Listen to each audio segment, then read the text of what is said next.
ויהי בשור ומלך בהתאסף ראשי העם ויהי בשור ומלך בהתאסף ראשי עם כולנו יחד שבטי ישראל אחדות בעם ישראל באגודה אחת יחד שבטי ישראל עכשיו אחדות בעם ישראל יחד כל ישראל יחד נבוא ביחד בשיר והלל נרקוד ביחד כולנו יחד אז יבוא מלך המשיח יחד כל ישראל יחד נבוא ביחד בשיר והלל נרקוד ביחד כולנו יחד אז יבוא מלך המשיח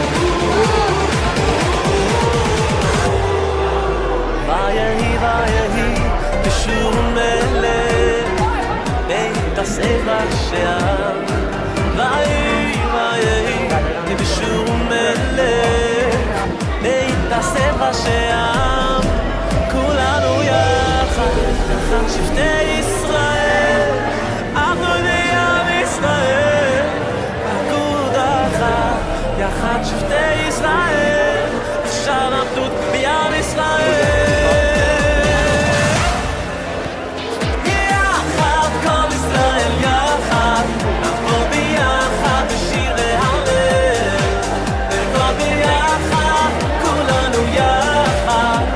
יבוא מלך המשיח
להתאסף עכשיו ואוי אוי בשום מלך להתאסף עכשיו כולנו רחב יפת שבטי ישראל עכשיו אנחנו בים ישראל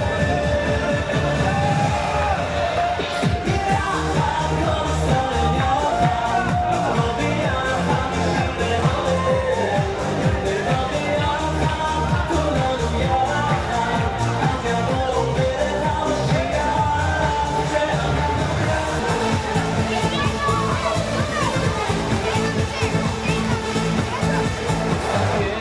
ושם מסביב לכולה יש צרון אדום לחיוך נעלם תראה רק שחור גם זה יעבור והכל מסתדר כי השם יעזור יש תקווה נשאיר כולנו יחד יש אמונה חזקה מכל הפחד לא ניפול לא נירד כי אנחנו לא לבד יש לנו השם אחד יש תקווה נשאיר כולנו יחד יש אמונה חזקה מכל הפחד לא ניפול לא נירד כי אנחנו לא לבד יש לנו השם אחד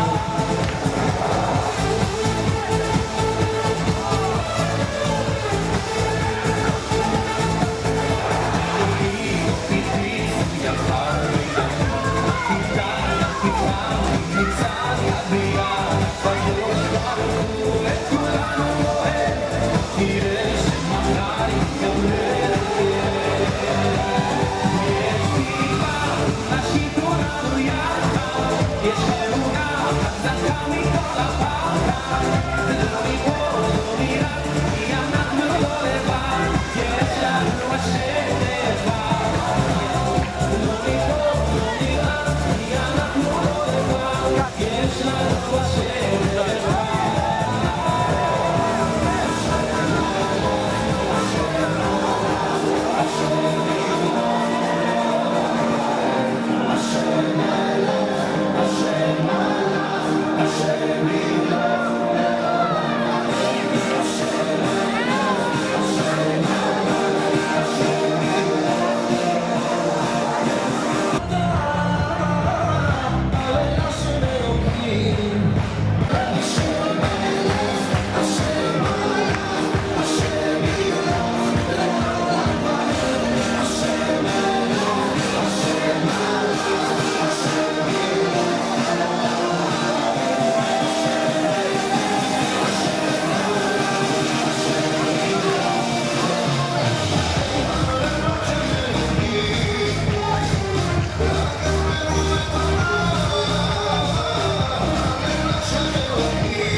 I know that's what everybody's thinking, because Yeli knows how to throw a party.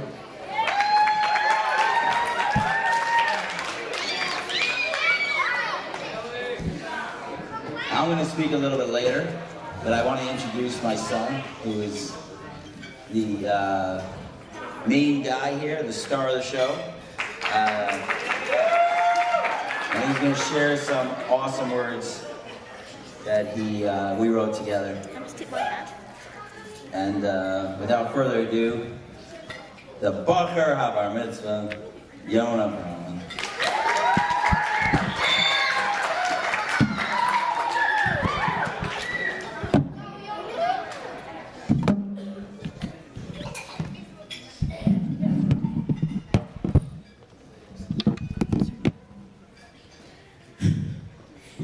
Magnanimous, pneumoconiosis, extinguinate, and etymology are very large words.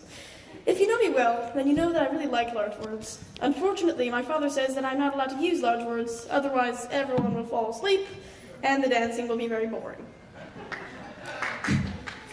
Therefore, I will simplify my speech for all you non-sesquipedalians. Oops, sorry. In this past week's parsha, we learned about the tragic story of Korach's rebellion in the Midbar. The pasuk says, "Vayikach Korach," and Korach took. A lot of commentators ask the question of what did Korach really do wrong?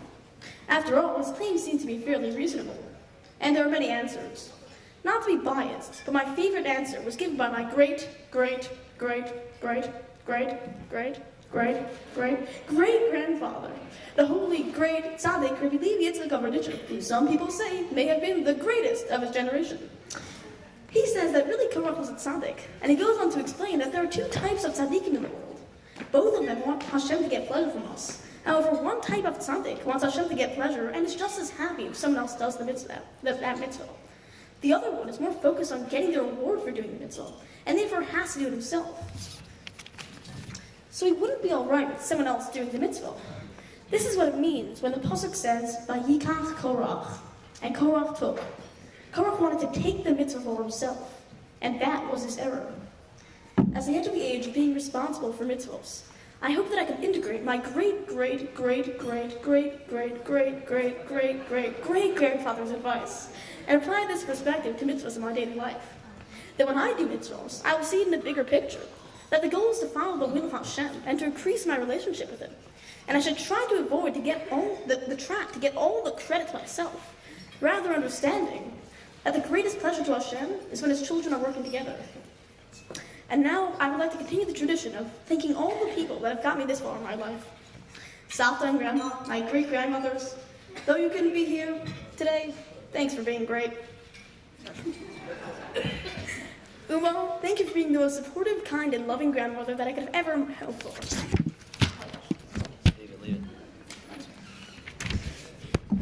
Bubby, thank you for all the great memories, and I wish you were here to celebrate with us. Grandpa and Sharon, thank you for always supporting me and bringing such considerate gifts when you come. I would like to thank my Rabbi and my teachers for dedicating themselves to educating me and trying to make me a better person in Yiddishkeit and secular studies. Rabbi Spitak, I want to thank you especially for coming to speak about our mitzvah, especially on this day when you did a huge bike ride for tzedakah, which is a great mitzvah. I also want to thank you for teaching me how to learn Gemara and giving me a passion for it. I want to thank all my uncles and aunts for coming and always being loving and supportive and always letting me know that I'm loved. You guys are the greatest. I want to thank all my cousins. As you all know, we're a very close family, and most of my favorite memories I have growing up is spending time with you all. As well as Levi, happy birthday. I want to thank all my friends and classmates for coming.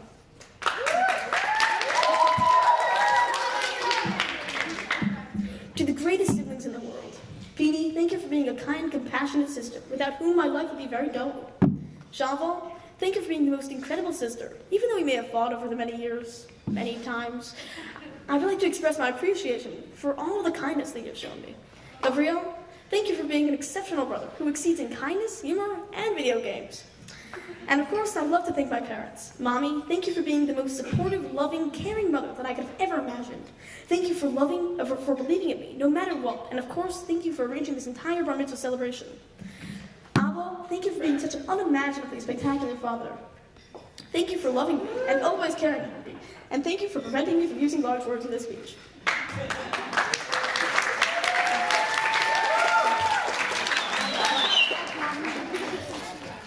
I'm not done yet.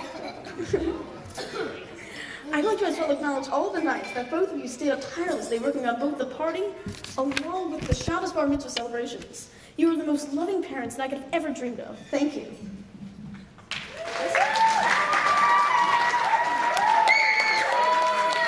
I'm sorry, I would like to share a quick note. Some of you may have noticed that the word great was slightly overused in this speech. The reason for this being is that I was bet by my father to write the word great 30 times. Unfortunately, I've only written it 27 times, so I'd like to take a moment to say great, great, great. Thank you.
Raising Yonah has been amazing, and I'm going to talk right after the following speaker. But the next speaker, and I promise there's not that many speeches left, but the next speaker is, you know, once in a lifetime sometimes, you get that Rebbe or that mentor or somebody who just completely changes your view of life and how you do things.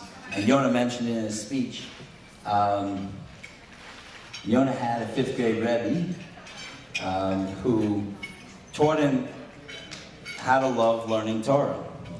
And he liked learning Torah before that, but since then, he absolutely loves it. And I think he'll love it for the rest of his life. I don't know where he is anymore, but I think he'll love it for the rest of his life. And you know, you could look back and you could see that one Rebbe who made that impact in your life. And I want to call up that Rebbe. I specifically asked Rabbi Spivak to come and speak for Yonah because he made such an impact on his life. Rabbi Spivak, thank you very much.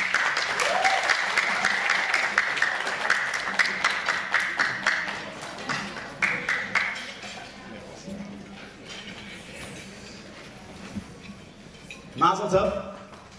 It's an incredible delight to be at this simcha. Where is Yonah? No escape. So we look at this week's parsha.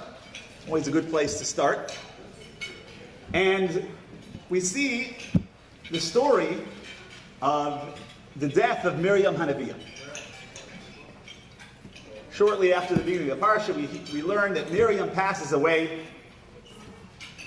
And immediately, juxtaposed to Miriam's death, the Bnei Yisrael have no water to drink. And we know that Chazal tell us that the Be'er, the well, which provided water for Klal Yisrael for all our years in the Midbar, was there in Miriam's chus.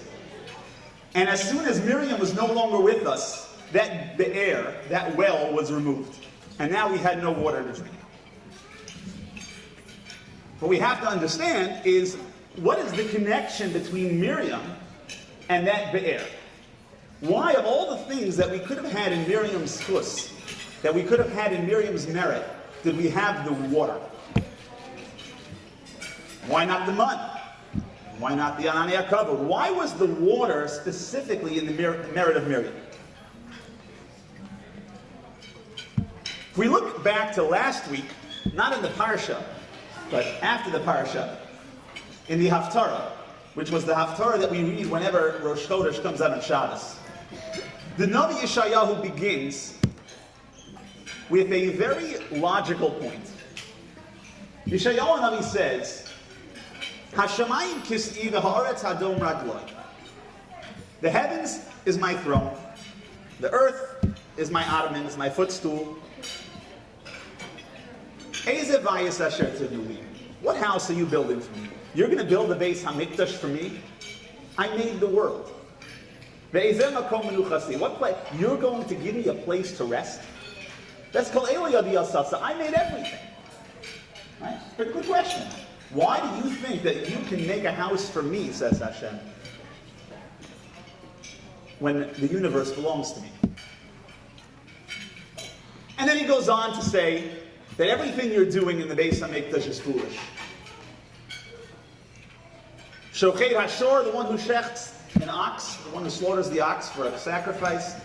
Makeish, he goes hitting people. Zoveach Haseh, one who offers up a lamb as a sacrifice on the Mizbeach. Orev Kelev, he might as well just be decapitating a dog. There's no value. There's no value to my carbon. What are you giving me? I have everything. And the Navi asks such profound questions, but he doesn't give an answer. And therefore, we have to think about it and analyze what is the answer to these questions that Hashem asks through the Navi. So, this past Shabbos, a mashal occurred to me.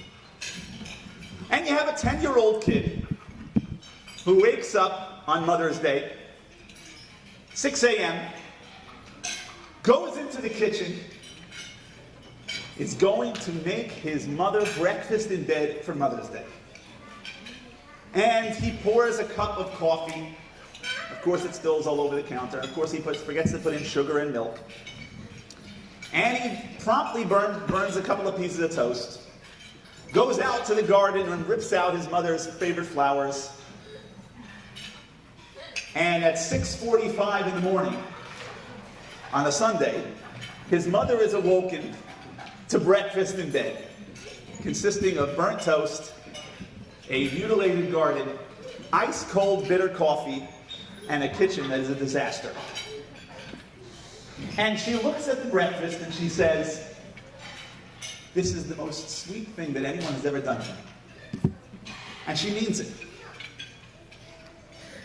And her eyes well up with tears, and she gives her son a hug and a kiss and says, "Thank you so much for what you did for me this morning." End of the story. Fast forward 5 years, kid is now 15, and one night, after curfew, he sneaks out of his room, steals the keys to the car, goes for a joyride, totals the car. Parents have to come down to the police station, and he's there with his friend. And his friend says to him, "Aren't you afraid your mother's going to kill you?" And he says, "No, I know exactly what to do. I have a secret weapon. My mother can't resist it." And they get home, and of course, tensions are high, and everyone goes to sleep. The next morning at 6:45 a.m., the kid brings burnt toast and bitter coffee and dumps it on his mother's bed and walks out. And he says, "Now you can't be mad at me. I brought you breakfast in bed." And his mother says, "Why'd you make a mess of my kitchen? Why'd you burn bread, destroy my garden?" And he's like, "I don't understand. 5 years ago, it was the greatest thing that anyone ever did for you." And she says, "Really? You really think that I needed the breakfast then? But 5 years ago, you brought me breakfast because you wanted to do something special for me. You loved me. You wanted to show me how much you loved me. You wanted to do the most special thing you did, and that is what was special. That is what moved me to tears. Now, you think that you're paying your debt by providing me with this. I don't need that. You don't pay your debt for what you did by throwing something at me that is really, by itself, meaningless. The feelings behind it are what's important. The meaning behind it, the gesture, that's what was important. What you did for me this morning was devoid of all of that. It was an attempt to manipulate me, and I'm not interested. So please go clean the kitchen." That, I believe, is what Yeshayahu Hanavi is telling us. Hashem says, of course I want a Beis HaMikdash. Of course I want karbanos. When there's feeling behind it. When you decide that you want to connect yourself sincerely, truly, passionately, and openly to me, that is what I want. Rahmana liba bodi, Chazal tell us. Hashem wants heart. But in the days of Yeshayahu Hanavi, people viewed the Beis HaMikdash as a way to get off the hook.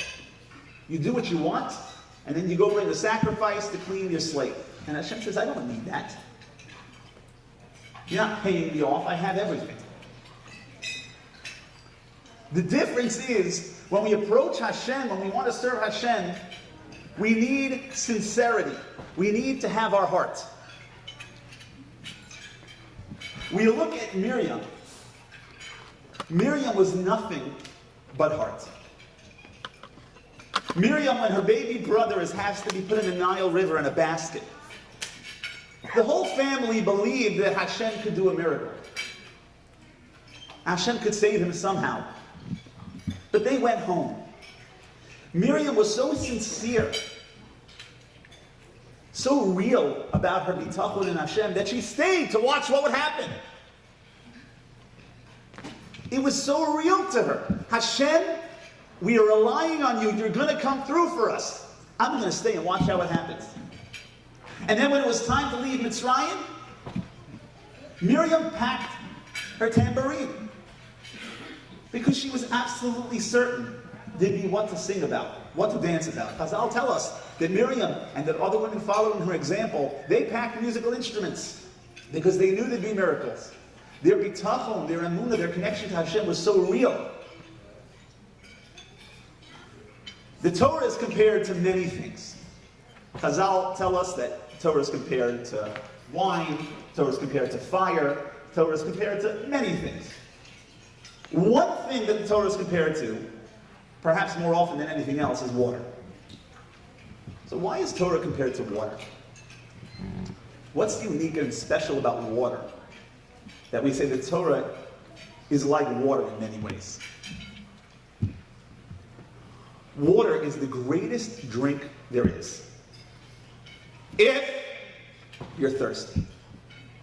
If you sincerely want a cup of water, you feel the need for it, you feel yourself dehydrated, you feel yourself lacking water, there's nothing more refreshing than water. When you're not thirsty, a cup of water, eh. See, you don't say the same thing about other drinks. You know? Soda, wine, beer, whatever your pleasure. You don't have to be thirsty to enjoy it. Water, you have to sincerely want it to enjoy it. And that's Torah. Torah is about connecting to Hashem sincerely. To truly have Torah, to truly connect to Hashem, you have to be sincere about it. Miriam, who was our icon of sincerity, the true, sincere desire to connect to Hashem, when she left us, we lost our water. We lost the other symbol of our sincerity, of our true desire to connect to Hashem. And that's the connection between Miriam and water. And that's the only thing that's really important when we come to serve Hashem. Rahman alibaboy, Hashem doesn't need anything from us other than our sincerity and our true desire to do what He told us to do. So getting to know Yonah, you're not getting off the hook. If there's one thing we know about Yonah, it's that he is one of the most sincere people you're ever going to meet. Yonah puts it on his sleeve. When Yonah's happy about something, you know it. You know, look at his drasha tonight. He couldn't contain himself how much he enjoyed giving over that drasha. And taught, connecting with his family on their inside jokes. Which, thanks a lot, left us out in the cold. But, and then his thank yous, they weren't delivered by rote. He put everything into it. But that's not just his drasha here tonight, it's everything he does. When he was in class, and there was something he wanted to understand, he was pained until he understood it. And if something didn't seem real or right to him, he couldn't even tolerate it. Everything is real, everything is passionate, everything is exciting. Whatever he does is great. Because that's just who he is. So I just want to leave off with a bracha to the bar mitzvah. That Yonah, you should take this midah, that everything you do is so real, and with all your heart. And you should channel that midah into your service of Hashem. Because that's the greatest, there we go, that's two, right? That's the greatest thing you can do, is to serve Hashem with all your heart. Mazel tov, and continue being a nachas to everyone.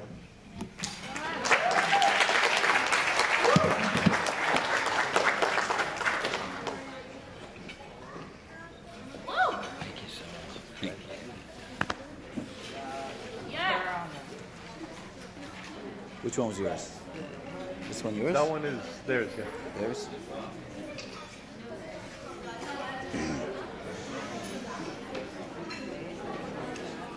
Thank you, Rabbi Spivak. You sure? Got it.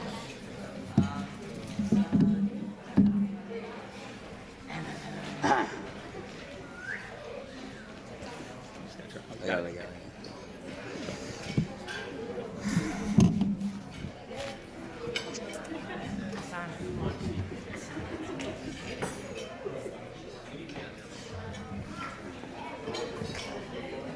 Around 25 years ago, I met Yali. No, I'm just kidding. It's not that long ago. I think I was 5. Around 25 years ago, I made a pretty big mistake. And it was Wednesday night. And by mistake, I missed the bus home from school. And anybody who remembers me from that time, there are a couple people here. The only thing I disliked more than going to school was not leaving school. So now I am stuck in school on a Wednesday night, and I don't know what to do. So I wander into the main room, and there's a rabbi standing up there, and the 7th and 8th grade, I was in 6th grade, and the 7th and 8th grade are listening to this rabbi. And I said, this looks interesting. Turned out that was Mishmar. And the 7th and 8th grade were invited, and the 6th grade weren't invited. But I was interested. So I sat down, and there was a rabbi there, Rabbi Langer. And he started talking, and he would tell stories of Nach, stories of Nach. And he would tell it so real that I would just sit there like amazed. And it became, I actually had special permission to stay Wednesday night in school and just by Mishmar, to listen to him. And most Wednesday nights I actually came by 4 o'clock to stay for Mishmar. And he would tell these amazing stories, and I remember like all of them. And it gave me a love for Nach, and it gave me a love for history. And what I was saying, Rabbi Spivak gave Yonah a love for Gemara. I got this love that I just wanted to hear more stories and more midrashim. And he told this one story which I never could forget. And the story goes, and I'm leaving out a lot of details, and the people who know the story are going to be very upset at me because it's not going to be exact. But the story goes that there were 2 generals, the general of Shaul and the general of Avram, because Avner ben Ner was the general of Shaul, and the general of David HaMelech was Yoav ben Seruya. And Yoav ben Seruya wanted to kill Avner because Avner killed his cousin. And he was allowed to kill him for that reason. But David HaMelech said, don't kill him. Anyway, turns out, I'm going to make it short, but what turns out is that Yoav tricks Avner into bending down, and then Yoav pulls his sword out and stabs Avner through the back, through his heart, to kill him. Now, there are many tales of Avner's strength. One of them is my favorite, is to push his leg was like pushing a 6-amma thick wall. It's like a 12-foot wall. It was like, he was so powerful that even a sword through his heart didn't kill him. So he stands up, and Yoav is, I'm assuming at this point, going, and he grabs Yoav by his shirt, and he lifts him up, and he pulls his own sword out. And this is all with a sword through his heart. And he starts about to kill Yoav. And all of a sudden, the whole Basin comes running out. And they say, stop, you can't kill Yoav. Not only was Avner great in physical strength, he was great in spiritual strength. He was the Av Basin at the time. And Yoav was the assistant Av Basin. So he's going to be the next Av Basin. You can't kill our next Av Basin because we don't have another Av Basin to follow up. And so I always imagine being in that moment where with Avner to make that decision. That it's the right move to kill Yoav. It's self-defense. You're allowed to kill someone who's killing you. And it's also the right move to not kill him. And Avner, and this really shows the strength of Avner, and which makes him one of my favorite people of all time, and I'd love to meet him. You know, they had that question, who would you meet in history? I think Avner is the man. But Avner decides, I'm not doing it, and he puts him down. And 3 days later, he died.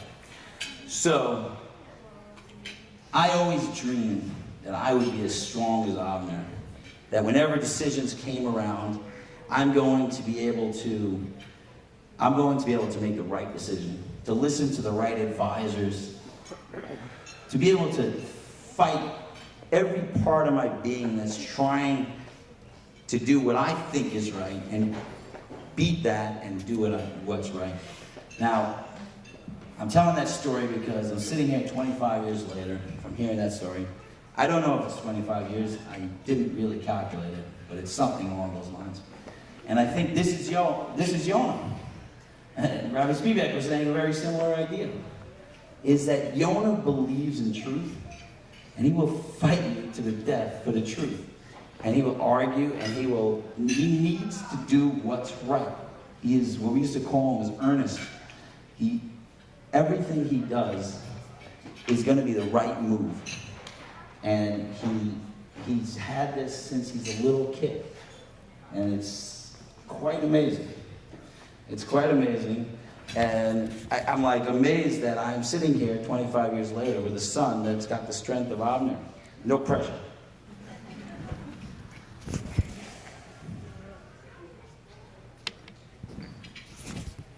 I think I said all this already.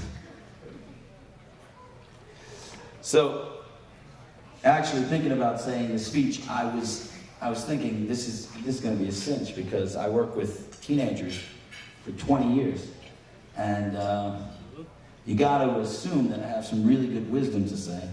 And then I started thinking, and I realized that I don't have so much good wisdom to say.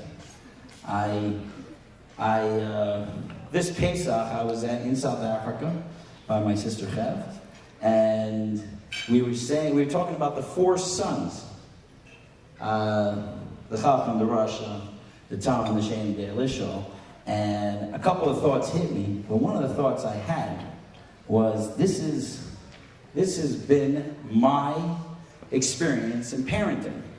It's not about the sons; it's about you who are raising these sons. And I realized when you have your first son, and I always tell Shem, where's Shem? Shem, to write a book called The Single Man's Guide: How to Raise Children. And it's phenomenal. It's like, when your kids are up at 9 o'clock, tell them to go to sleep. Stuff like that, etc. And that's how I was when I first had kids. I was a chacham. I knew exactly how to raise kids. I had avabina, and I knew exactly how to do it. And we're going to turn the light off at this time, and we're going to do it that way. We're going to feed her this way, and none of it worked. And then you have Shalva, and that's right. And I have Shava, and then I become the Russia. Then I'm like resentful and angry. It's his fault and her fault, and my parents didn't teach me right. And you're like, you would get out of Mitzrayim, but I don't know about me. You know, stuff like that. And I'm getting angry. And then by the time you hit Yonah, I'm like a Tom. I'm like, what? That's my response to parenting. And by the time I hit Gaga, we weren't even asking questions anymore. So even though it's a joke, and a little bit of a joke, but it really was my experience is that when at this point in my life of raising these 4 amazing children with my amazing wife, I'm not having a contest in how many times I say the word amazing. I guess I'm nervous in saying the word amazing a lot. But I realized that the only thing I know about parenting is that I need to love my children. And I need to let them know that I love them, and that wherever they go in this world, I'm there to love them, and there'll be never a minute or a moment in time when I won't love my children. And I think that's all I know. And I know as you're coming of age, Yonah, and you're going to hit so many challenges, and you're going to go through these, through these stages of being a chacham and a rosh and a tam and a lishon in our life, and you'll go through these stages, and the only thing I have for you, the only thing me and mommy have for you, is to know that whatever decision you make, we're here to love you, and you could use that strength to make the right moves. And that's what I feel like we have to offer to Yonah today. I don't think I have much more advice.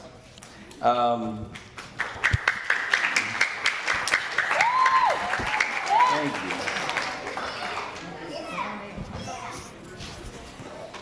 Okay, so we have a special, it's not on the, I just found out that there was a schedule. I should have known that, because I've been very involved in this process. But there's a schedule, and there's a special treat on that schedule. But before oh my God, I just said. Okay, so before I have that special treat, I wanted to just talk about the gratitude I have for all the people that came here. Now, most of the time I go around and I say people's names and I talk about how they, really impacted our lives. And I would love to do that, but I'm not gonna. We just clap for that. Because I know when I'm at events, that gets kind of boring.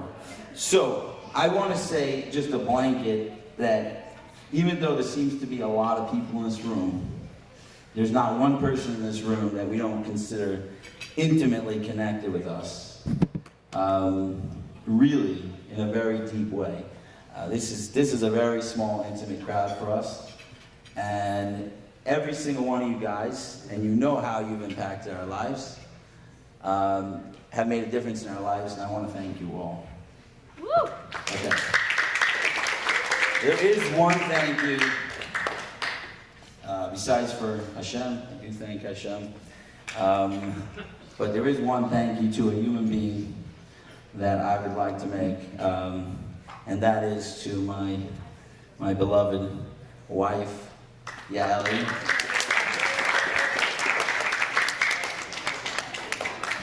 Lately, I've been through a lot of reminders that life is precious, and I don't think there's a luckier man alive than me, and I really mean it. You're always behind me no matter what. You love my children no matter what, and you're just amazing, just truly. And I'm glad that I once in a while get a mic that I could yell it from the rooftops that I am beyond in love with you. So thank you.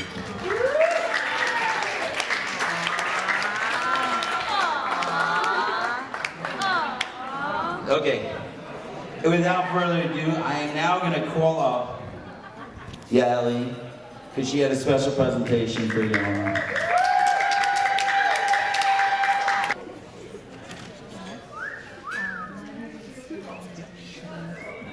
Okay. Yonah, from the moment you were born, we knew we were extremely blessed. You look like an angel, blonde hair and blue eyes, and you really behaved like one too. You were really pleasant and sweet. And what stood out the most from a very early age was that you showed character traits that were very unusual for a child your age. You showed tremendous empathy. You showed your ability to feel other people's feelings so strongly, so much compassion, and a lot of gratitude. You were always saying thank you for the smallest things. One memory stands out for me as really illustrating who you were growing up and who you are. You were around 6 years old. We were playing outside in front of our home, and I noticed a blind lady walking with a cane. And I thought maybe it would be a good opportunity to teach you to be a little bit aware about some limitations that people in the world around us live with. So I said to you, I mentioned to you that the lady has a cane because her eyes can't see. And when I see that, it reminds me to appreciate the gift of sight. When I see that not everyone has it. But your response, at the age of 5 or 6, blew me away. You said, "Mommy, that's not what it makes me think about. I don't think about being grateful. It just makes me feel sad for the people who can't see." And that is really who you were, and it's always made us very proud. Tell them been my honor and privilege to be your mother. I give you a bracha. You should always use those unique and special qualities to live a happy, thankful life and bring blessing to everyone around you. Now that you're entering a new stage of responsibility for your mitzvos, I wanted to share with you two stories about two different great-grandfathers to give you a little bit of an idea of the legacy in your family, people who you come from. And specifically in the area of Mesiras Nefesh. You had a great-great-great-grandfather who was my mother's grandfather, named Yisrael Moshe Scheinfeld. He survived the Holocaust, and he had to spend some time on an island called Cyprus, along with many other Jews, before being allowed into Eretz Yisrael after the war. On this island, there was very little food, and people waited in long lines every day to get some bit of food. Your great-grandfather realized that Sukkot was coming, and that he wanted to have a sukkah. So for the weeks before Sukkot, while most people were waiting in line for the food, he chose to use his time to scavenge on an island that had almost no vegetation at all for materials to build a sukkah, and also for schach. This meant that he actually had to miss meals, which was not a little thing, considering that they had so little to eat to begin with. When Sukkot arrived, he was able to make a kosher sukkah, and he was able to also allow other people to use it. He had some crackers, and people made a bracha. He was so proud that he did this mitzvah, because he invested so much in it, that he saved some of the schach in a plastic bag as a reminder to him. Years later, when he was very old, he showed the schach to his children, and he asked that he be buried with it, because he believed that the schach would be a testament to Hashem about how he sacrificed so much for a mitzvah, and that it would bring him great merit. The schach, in his mind, was his money that he wanted to take with him to the next world. So that's a grandfather from your grandmother Uma's side. And then from my side, you have a great-grandfather named Saba Dov Greenwald.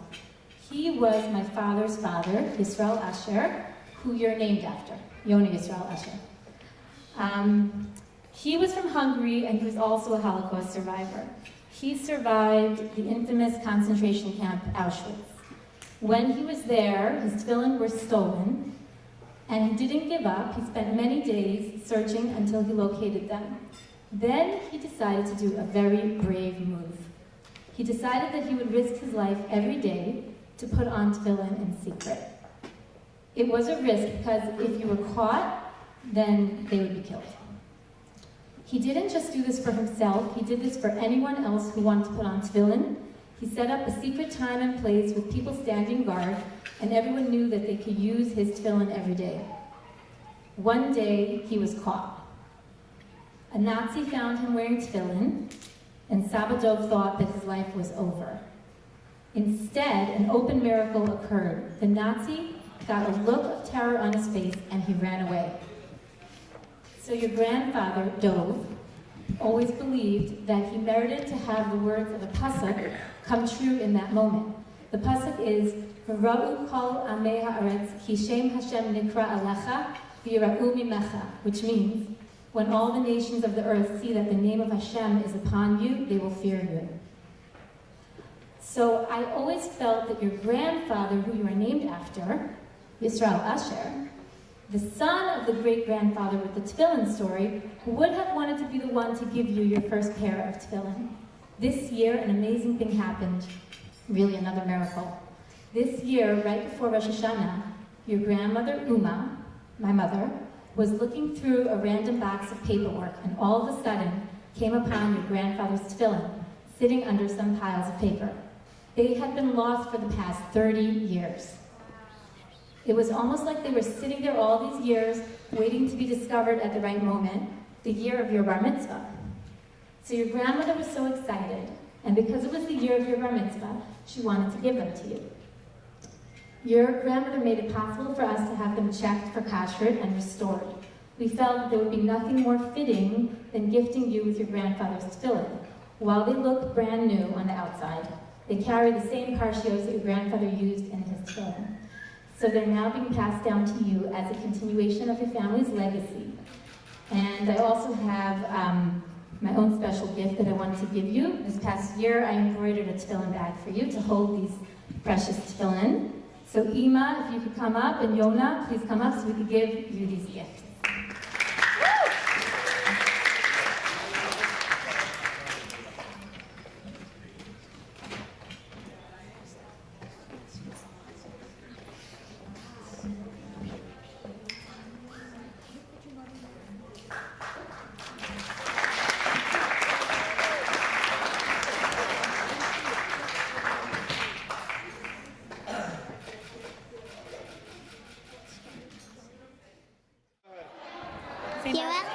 Mazel tov. You have a good time? Yes. What do you say? Thank you. Mazel tov. We wish you a lot of mazel and nachas.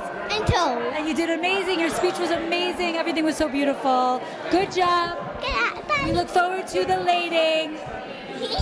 Mazel tov. Lots of Yonah. You should give your parents a lot of nachas in the future. You're a very special child. Man, actually. You know how much I love you and how highly I think of you. And I want to wish you Mazel tov. May you continue to give us lots of nachat. And may you grow and become very, very, very successful in a Ben Torah. I know you will. And just stay as good as you are.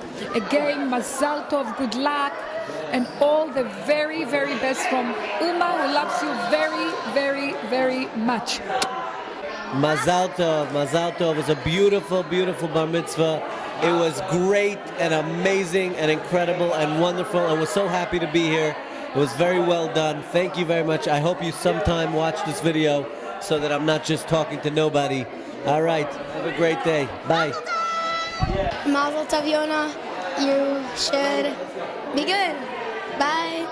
Good night. Mazel tov, Yonah. You're a great classmate, and bye.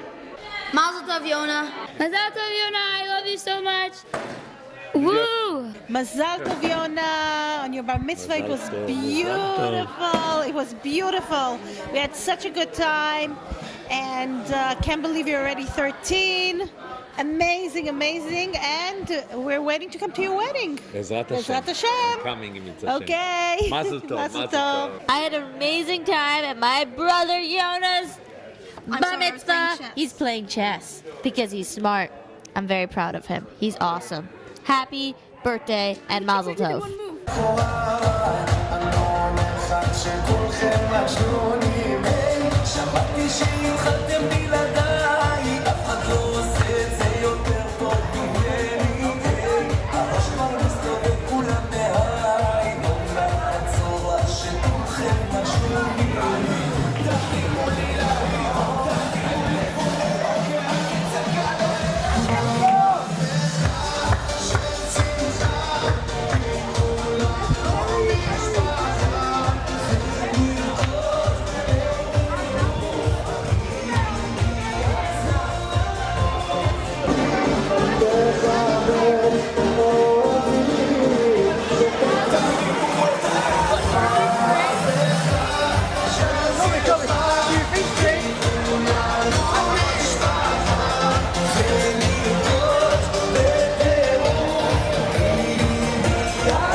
Mazel Tov, Yonah.